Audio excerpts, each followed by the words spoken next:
I'm Jeff KOINANGE. Welcome to Rwanda Television News. And in case you think you've switched to citizen television, don't panic.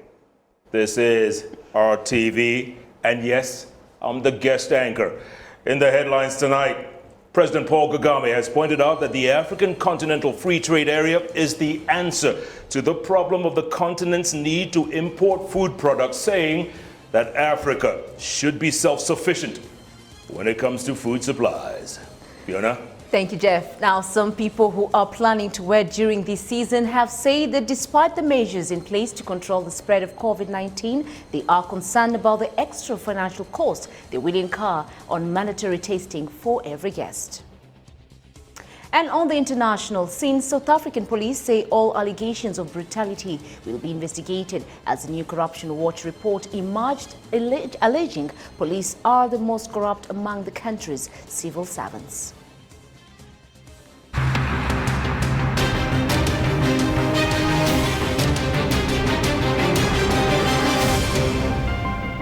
It is a great honor to have the legendary Jeff KOINANGE with me in the studios. Of course, he will be my guest anchor, so do not touch that dial, Jeff. Did you just call me legendary? Mm-hmm. Oh, goodness. Well, it's quite an honor. By the way, Fiona, I brought you a gift.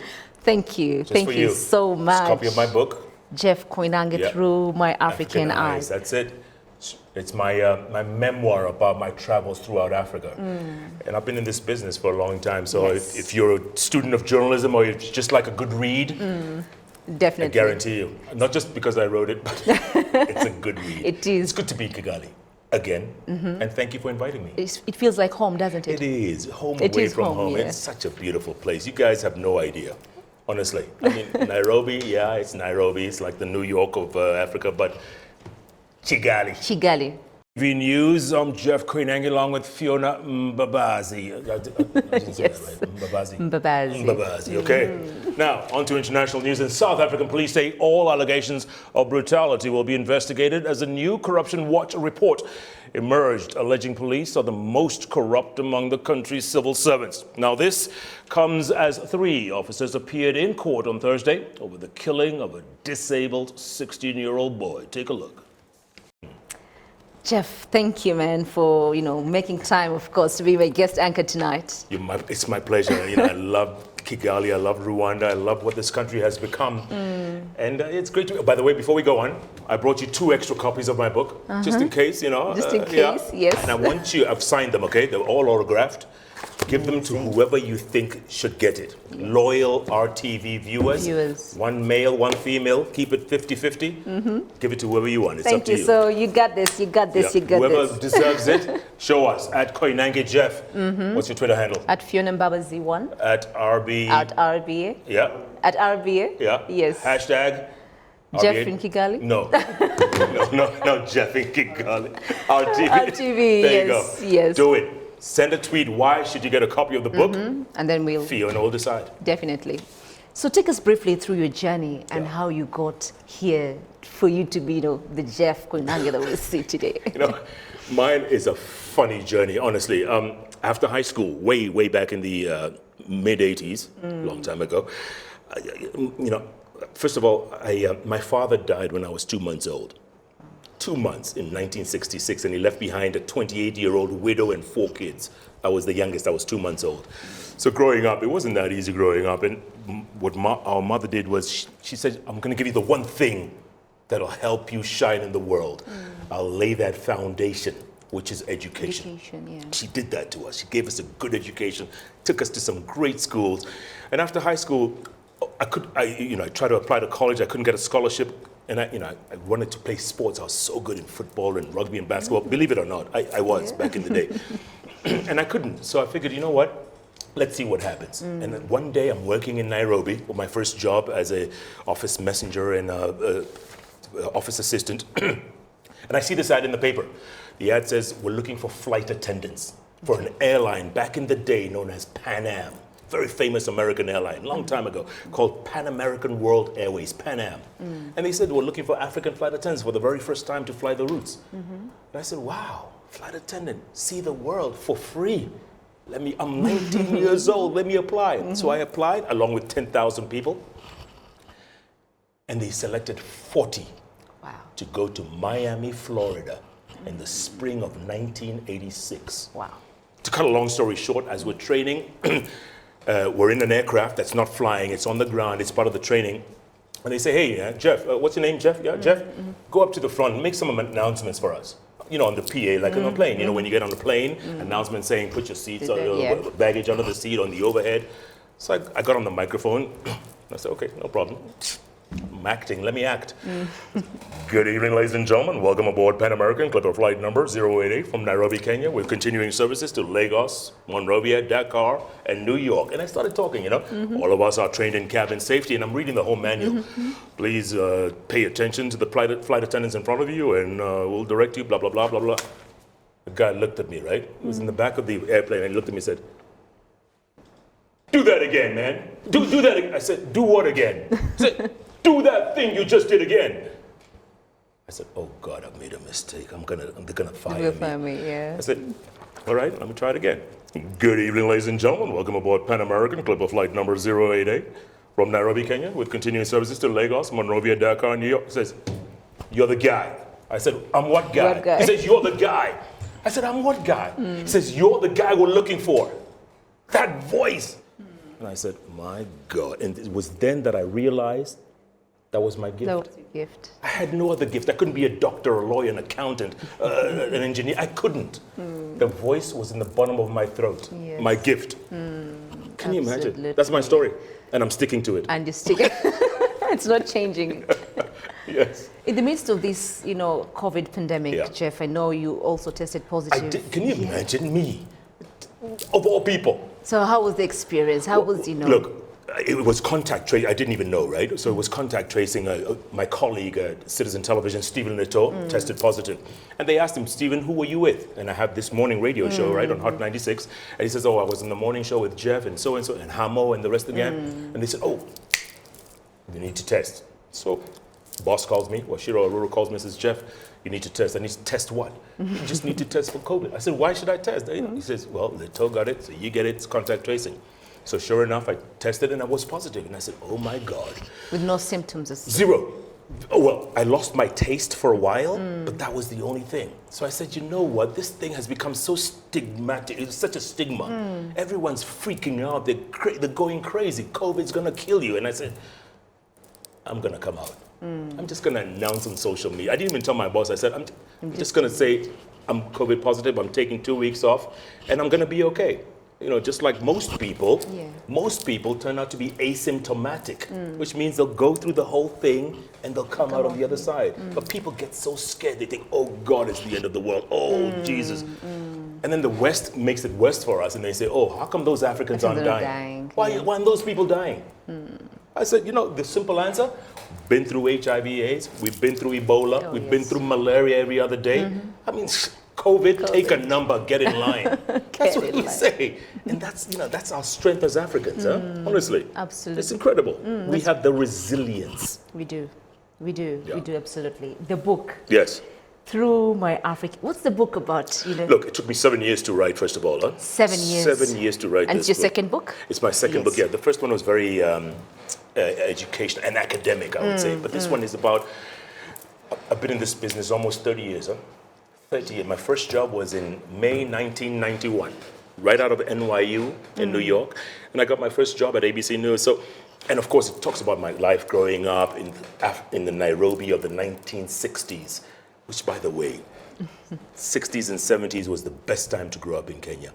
And when I come to Kigali, I see the Nairobi of the 60s and 70s only, it's 2020.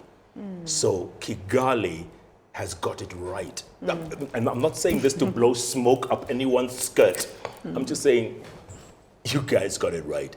The streets work, the traffic works, the people pay attention. You know, it's all about discipline. And out here, I see discipline. I see law and order. I see things working. You know, people laughed. My good friend, and I say my good friend with all respect, President Kagame, my good friend for many years, he once said, I'm going to make Rwanda the Singapore of Africa. People laughed. People laughed. They said, oh, Singapore is an island. Singapore. He says, Watch. And Singapore is a tiny little island in Southeast Asia, which has no natural resources. But they had the port. And the guy who built Singapore, a guy called Lee Kuan Yew, you know the book, From Third World to First, he says, I'm going to make this country known around the world. President Kagame said the same thing. And they said, yeah, Rwanda's landlocked. We have no outlet to the sea. Okay, fine. We'll make it the Switzerland of Africa. Switzerland is landlocked. They only have what? Lake Geneva, and they have the Alps. Okay, Rwanda has Lake Kivu. And they have those mountains. Yes. Look at this. I'm telling you, this is not rocket science. It is not. You guys got it right. So your experiences, how, I'm sure, I've gone through a bit of, through it in the internet.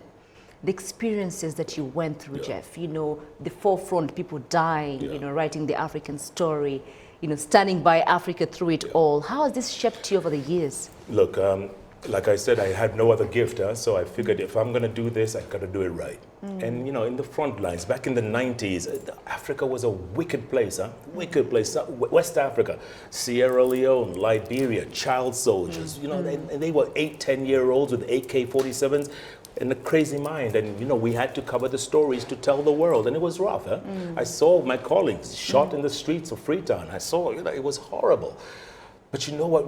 I figured, instead of those people flying in or parachuting in to tell our story, someone has to tell it from the ground. One of our own. This is a story for us, by us. And I kept going. I said, you know what? This is my mission. Wherever it takes me. It's like Rwanda, post-1994. There was a mission for this government. They said, this is where we're going. If you want to come with us, get on board. And I figured, with my life, what am I going to fall back on? I have nothing to fall. This is all I can do. So I might as well tell my people's stories. So from Freetown to Monrovia, Liberia, another crazy place back in the 90s. And look at it now. Everything, it's a renaissance almost. It's coming out together. Africa's really coming together. And it will, with your generation. These kids growing up now, and you heard at the African Green Revolution Forum, 75% of this continent is young people. It's you guys. Your turn to take over. And this is the moment. COVID is a silver lining. People don't know this. It's a silver lining. People need to take advantage because the world is now even. If you see this day, 9/11, 2001, right? September 11th? Yep. All flights stopped flying in America. They stopped all flights. Never in the history of America have all flights been stopped. COVID 2020 stopped all the flights on the planet. For a few months, right? Yes. Every flight was stopped on the planet. You know what that means? This is the great equalizer. So whoever's going to come up, this is the moment. If you don't grab that opportunity, you wait another 50 years, and I'm not going to be around. That's true, man.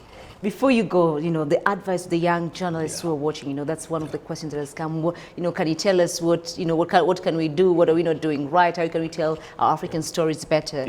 I'm not going to tell you what to do. I'll just tell you two things. And I always tell every journalist, every person who wants to be you when they grow up, I say two things. One, you're only as good as your last story. You do a great story, people love it. People say, oh, you're the superstar, Fiona. Tomorrow, you sleep in late. You don't come to work, people forget you. That's true. People forget you. By the end of the week, they won't know who you are. I had a colleague of mine in Freetown, Sierra Leone, in January 1999. I remember, he was a superstar. Got shot in the streets. He was a headline for 24 hours. 48 hours, that little thing that runs on the bottom of the screen, that ticker?